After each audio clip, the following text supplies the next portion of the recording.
اور یہ لوگ اللہ کے سوا ایسی چیزوں کی پرستش کرتے ہیں جو نہ ان کا کچھ بگاڑ ہی سکتی ہیں اور نہ کچھ بھلا ہی کر سکتی ہیں، اور کہتے ہیں کہ یہ اللہ کے پاس ہماری سفارش کرنے والے ہیں۔ وَيَعْبُدُونَ مِن دُونِ اللَّهِ، اور یہ عبادت کرتے ہیں اللہ کے سوا ان ہستیوں کی، مَا لَا يَضُرُّهُمْ وَلَا يَنفَعُهُمْ، جو نہ انہیں کوئی نقصان دے سکتی ہیں نہ کوئی نفع۔ اچھا، فوراً جب آپ توحید کے اوپر آیات پڑھیں تو یہ کہتے ہیں نہیں، ہم نے تو کبھی کسی بابے کی عبادت کی نہیں، دیکھیں جی ہم تو اللہ کا بندہ ہی مانتے ہیں۔ اگلا حصہ چھوڑ دیتے ہیں۔ اللہ تعالیٰ نفی صرف عبادت کے اعتبار سے نہیں کر رہا، بلکہ یہ بھی کر رہا ہے کہ یہ ہستیاں نہ کسی کو نقصان دے سکتی ہیں نہ نفع۔ ایک مرے ہوئے شخص جو قبر میں پڑا ہوا ہے، اس کی کوئی عبادت نہیں کرتا، ٹھیک ہے، بہت اچھی بات ہے، لیکن یہ عقیدہ رکھتا ہے کہ یہ میری بھینسوں کا دودھ خشک کر سکتا ہے، اس کے نام کی میں نے 11ویں نہ دی تو میرے اوپر کوئی مصیبت آ سکتی ہے، تو اس کا کیا مطلب ہے کہ آپ اسے نفع و نقصان کا مالک مانتے ہیں؟ تو آپ بھی شرک ہی کر رہے ہیں۔ اور شرک کیا ہے؟ آدھی آیت لیتے ہو کہ ہم تو جی عبادت تو کوئی نہیں کرتے، اللہ نے تو عبادت کرنے والوں کی نفی کی ہے۔ سرکار ساتھ ذکر کیا ہے، ما لا یضرهم ولا ينفعهم، جو ہستیاں نہ انہیں نقصان دے سکتی ہیں نہ نفع دے سکتی ہیں۔ وَيَقُولُونَ، اور یہ کہتے ہیں، هَؤُلَاءِ شُفَعَاؤُنَا عِندَ اللَّهِ، وہ کہتے ہیں نہیں ہم ان کو تو پکار ہی نہیں رہے، یہ اللہ کے حضور ہمارے سفارشی ہیں۔ سیم وہی مینٹلٹی، ایسی تو داتا صاحب کو تو نہیں منگتے، اے اللہ کے حضور ساڑھے سفارشی نے، ہم سلطان الہند سے تو نہیں مانگتے، یہ ہم اللہ کے حضور انہیں اپنا سفارشی مانتے ہیں، پیچھے ہی اللہ ہے۔ ہاں، یہ نہیں ہے کہ پیچھے کوئی اور ہے، نہیں، پیچھے اللہ ہے جی، سامنے ہی ہے۔ سرکار پھر اس کا جواب اللہ تعالیٰ نے جس انداز میں دیا ہے نا، وہ ایسا انداز ہے کہ اگر ہم خود سے دیتے تو یہ کہتے ہیں کتنی گستاخانہ بات کر رہے ہو۔ اللہ تعالیٰ فرما رہا ہے، قُلْ أَتُنَبِّئُونَ اللَّهَ بِمَا لَا يَعْلَمُ فِي السَّمَاوَاتِ وَلَا فِي الْأَرْضِ، کیا تم اللہ کو وہ بات بتا رہے ہو کہ جو اللہ کے علم میں بھی نہیں ہے، نہ آسمانوں میں اور نہ زمین کے اندر؟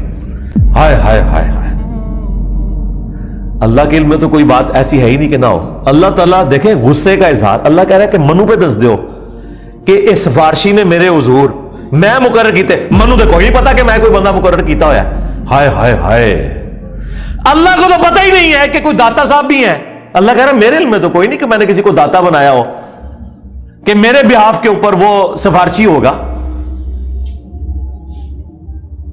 سبحانہ وتعالی عما یشرکون، پاک ہے وہ ہستی، بہت بلند ہے ہر اس شرک سے جو لوگ اس کی طرف منسوب کرتے ہیں۔ اور مشرکوں، اللہ کو کوئی فرق نہیں پڑتا یہ جو تم نے غلیظ عقیدے وابستہ کر دیے اور ہستیوں کے ساتھ، اللہ کو اس سے کوئی فرق نہیں پڑتا۔ وَلِعَاذُ بِاللَّهِ تعالیٰ۔ دیکھیں جی، اللہ تعالیٰ تو اپنے عقائد اور نظریات کے اعتبار سے بالکل سچی اور کھری توحید قرآن میں بیان کر رہا ہے، کسی کو بری لگے کسی کو اچھی لگے۔ اللہ تعالیٰ نے یہ بھی پرواہ نہیں کی کہ لوگ کیا بات کریں گے، کس لیول پہ اتر کے اللہ تعالیٰ بتا رہے ہیں۔ آپ دیکھیں اس سے بہتر اور کیا انداز، سمپل اور بہتر اور بالکل کھلا ڈلا۔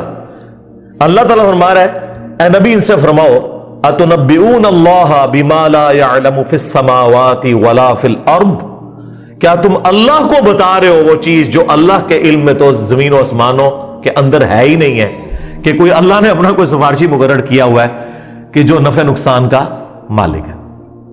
جب ہم نئے نئے ریورٹ ہوئے نا، 2008-9 کی بات ہے، تو میں ایک اور سائٹ پہ اپنے بھائیوں کے ساتھ گیا، تو وہاں ایک دعوت اسلامی کے بھائی تھے، تو وہ نماز پڑھاتے تھے، ہم ان کے پیچھے نماز پڑھتے تھے رفع الیدین کے ساتھ۔ وہ بڑے حیران ہوئے کہ یار یہ کون سے لوگ ہیں کہ جو ہمارے پیچھے نماز پڑھتے ہیں، کیونکہ ہمیں تو یہ لوگ مشرک اور کافر سمجھتے ہیں۔ اب انہیں پتہ ہی نہیں تھا کہ یہ مخلوق کون سی ہے۔ تو خیر ہم نے ان سے گپ شپ شروع کی۔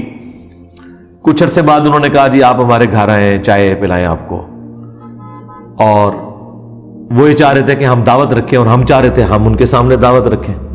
ہم ان کے گھر چلے گئے جی، انہوں نے وہاں سے جال حق نکالی۔ اب جال حق تو میں اس وقت پڑھتا تھا جب میری داڑھی بھی نہیں نکلی ہوئی تھی، 94 کے اندر FSE میں، اس میں جتنی چکر بازیاں دی گئی ہیں غیر اللہ سے پکارنے کے لیے، مدد مانگنے کے لیے، وہ ساری تو ہمارے علم میں تھی۔ تو وہ کہنے لگا آپ کو ہم پہ اعتراض کیا ہے؟ تو میں نے ان کو یہی آیات پیش کی کہ بھائی آپ کا جو عقیدہ ہے نا مرے ہوئے لوگوں کے بارے میں، ظاہر اس بات میں تو آپ کافر سے بھی مدد لیں، وَتَعَاوَنُوا عَلَى الْبِرِّ وَالتَّقْوَى وَلَا تَعَاوَنُوا عَلَى الْإِثْمِ وَالْعُدْوَانِ، نیکی پرہیزگاری کے کاموں میں ایک دوسرے کی مدد کرو، برائی میں الگ رہو۔ لیکن جو دعا ہے یہ صرف اللہ کے ساتھ خاص ہے، إِيَّاكَ نَعْبُدُ وَإِيَّاكَ نَسْتَعِينُ، عبادت اللہ کی ہوگی، مدد اس سے مانگی جائے گی دعا والی۔ اَمَّن يُجِيبُ الْمُضْطَرَّ إِذَا دَعَاهُ، بھلا بتاؤ تو کون ہے جو تکلیف میں گھرے ہوئے شخص کی فریاد کو سنتا ہے، وَيَكْشِفُ السُّوءَ، اور اس سے اس کی برائی کو دور کر دیتا ہے، وَيَجْعَلُكُمْ خُلَفَاءَ الْأَرْضِ، اور تمہیں زمین پر اگلوں کا خلیفہ کرتا ہے۔ أَإِلَٰهٌ مَّعَ اللَّهِ، کیا اللہ کے ساتھ کوئی اور معبود بھی ہے جس کی یہ کوالٹیز ہوں؟ قَلِيلًا مَّا تَذَكَّرُونَ، بہت کم ہی تم نصیحت حاصل کرتے ہو۔ تو میں نے کہا اس میں واضح لکھا ہوا ہے کہ جو اللہ کے سوا کوئی بھی ہستی، کوئی پیغمبر، جن، فرشتہ، کوئی بزرگ بابا جسے آپ یہ سمجھتے ہیں کہ وہ دعا قبول کرتا ہے، گویا آپ نے اسے معبود مان لیا۔ تو کہنے لگا قرآن میں جس طرح توحید کے اعتبار سے آیات آتی ہیں یہ سب کی سب اس سے ریلیٹڈ ہیں کہ آپ انہیں اللہ کے پیرلل میں رب مانو، اگر اللہ کا بندہ سمجھ کے کرو تو پھر کوئی مسئلہ نہیں ہے، کیونکہ وہ تو حزب اللہ ہے، اللہ کی پارٹی کے لوگ ہیں۔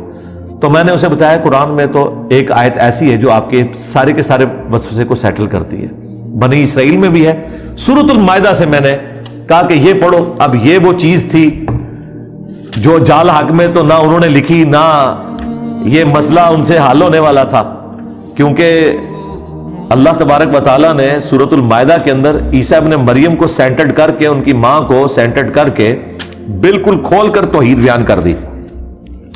تو آیت نمبر یہ 75، مل مسیح ابن مریم الا رسول، عیسیٰ ابن مریم تو نہیں تھے مگر ایک رسول، قد خلت من قبلہ الرسل، ان سے پہلے بھی رسول گزرے ہیں، وامہ صدیقہ، اور ان کی ماں سچی عورت تھی، کانا یاکلان الطعام، دونوں کھانا کھانے کے محتاج تھے، انظر کیف نبین لہم الآیات ثم انظر انا یؤفکون، دیکھو ہم اپنی آیات کتنی کھول کھول کر بیان کر رہے ہیں اور پھر ان کی طرف دیکھو جو الٹے پڑھے جاتے ہیں۔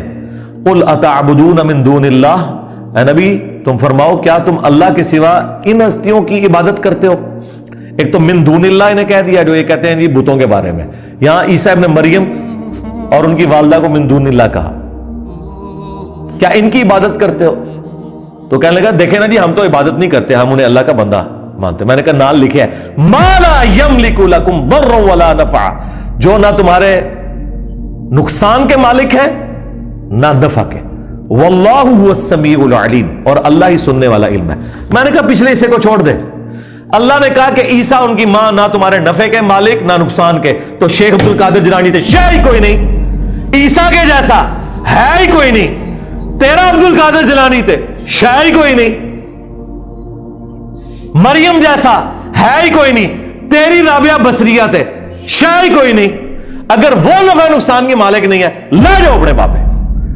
سبحانک اللہم و بحمدک، اشہد ان لا الہ الا انت، استغفرک و اتوب الیک، وما علینا الا البلاغ المبین، جزاکم اللہ خیرا۔